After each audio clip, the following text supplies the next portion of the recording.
Bonsoir. Merci d'être avec nous sur Journal de guerre. Au 44e jour de la guerre entre le Hamas et Israël, voici ce qu'il fallait retenir de la journée à 19h30.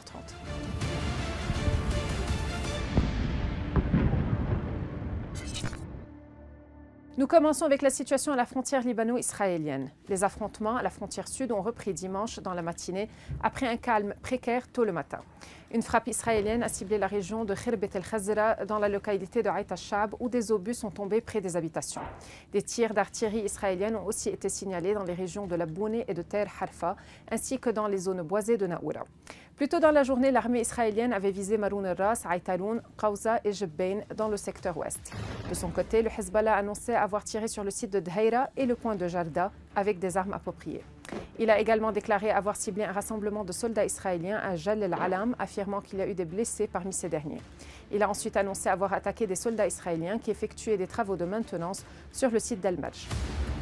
Le président palestinien Mahmoud Abbas a demandé au président américain Joe Biden d'intervenir immédiatement pour mettre fin au génocide en cours contre le peuple palestinien à Gaza lors d'une allocution télévisée. Le bilan humain depuis le début de la guerre à 19h30 heure de Beyrouth. Du côté israélien, 1200 morts ont été officiellement recensés par l'État hébreu selon les données publiées par le ministère des Affaires étrangères israélien. Du côté de Gaza, le ministère de la Santé a recensé plus de 13 000 morts parmi les Palestiniens depuis le 7 octobre. Le porte-parole de l'Agence des Nations Unies pour les réfugiés palestiniens, Adnan Abou Hasna, a déclaré que l'agence a besoin de doubler la quantité de carburant autorisé à entrer dans la bande de Gaza afin de pouvoir faire fonctionner ses installations dans le territoire palestinien. Le Premier ministre qatari Mohammed Ben Abdelrahman Al-Thani se dit plus confiant en vue d'un accord pour libérer les otages enlevés par le Hamas lors de son attaque le 7 octobre contre Israël. Le Qatar, qui accueille un bureau politique du Hamas, a été impliqué dans la médiation ayant permis en octobre la libération de 4 otages, une américaine et sa fille, ainsi que 2 israéliennes.